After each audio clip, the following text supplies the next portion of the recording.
Assalamualaikum warahmatullahi wabarakatuh.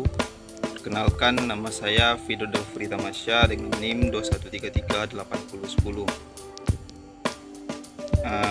Baik, saya akan membuat atau mempresentasikan tugas Technopreneurship mengenai bisnis model kanvas fotografer.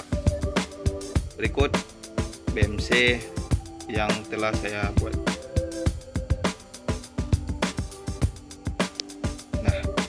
Kita lanjut pada pembahasannya. Pada bagian pertama yaitu customer segment. Pada yang poin pertama itu adalah pada acara pernikahan. Biasanya pada acara pernikahan, fotografer berfungsi sebagai dokumentasi seluruh kegiatan dan juga sebagai untuk mengenang momen yang penting saat pernikahan. Yang kedua yaitu acara kantor, untuk memperoleh kepuasan customer saat kedatangan tamu penting di acara perkantoran, misalnya pemimpin dari perusahaan lain. Yang kedua pada acara sekolahan, biasanya diperlukan pada saat acara perpisahan ataupun acara pembuatan foto ijazah, atau bisa juga pada saat acara hari guru seperti kemarin. Yang poin selanjutnya itu mencari jasa potret profesional. Nah, cara ini bisa kita lakukan di berbagai tempat seperti tempat hiburan ataupun tempat bermain. Untuk nilai proposisi, poin pertama yaitu ada pada pengeditan gambar maksimal. Hal ini bertujuan agar memperoleh kepuasan pelanggan dan juga menambah nilai kepercayaan customer terhadap jasa kita. Yang kedua ada layanan fotografi berkualitas tinggi. Dengan adanya layanan fotografi yang berkualitas tinggi, bisa menambah nilai kepercayaan customer dan juga menjadi daya tarik bagi customer lainnya untuk mengajak customer lain. Pada bagian salurannya atau channel, ada pada bagian situs web, yaitu kita bisa membuat sebuah situs untuk memberikan informasi mengenai bisnis yang kita jalankan. Yang kedua ada media sosial, seperti menggunakan Instagram, Facebook, ataupun yang lainnya sebagai sarana untuk promosi. Kita lanjut kepada customer relationship. Yang pertama ada memberikan diskon dan promo. Nah, untuk membuat customer menjadi semakin tertarik menggunakan jasa kita. Jadi, jika kita memberikan diskon atau promo, maka kita memperoleh suatu keunggulan atau sebagai suatu daya tarik terhadap customer lainnya. Yang kedua, memberikan hadiah kepada pelanggan. Nah, hadiah ini bertujuan agar memberikan kesan yang wah bagi customer ketika menggunakan jasa kita. Yang selanjutnya adalah konsultasi pribadi untuk klien.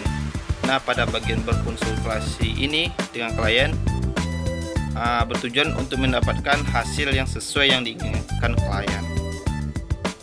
Selanjutnya pada bagian revenue stream, ada poin pertama yaitu paket fotografi untuk acara. Biasanya pendapatan dari mendokumentasi momen-momen dari sebuah acara. Yang kedua adalah sesi potret dan cetakan. Pendapatan dari hasil kegiatan hingga akhir dari kegiatan fotografi. Nah, dengan adanya pendapatan ini, maka akan memperoleh keuntungan dari bisnis yang kita jalankan. Kita lanjut pada sumber daya kunci. Yang pertama adalah menjadi fotografer, videografer, ataupun editor. Salah satu kunci dari menjadi fotografer adalah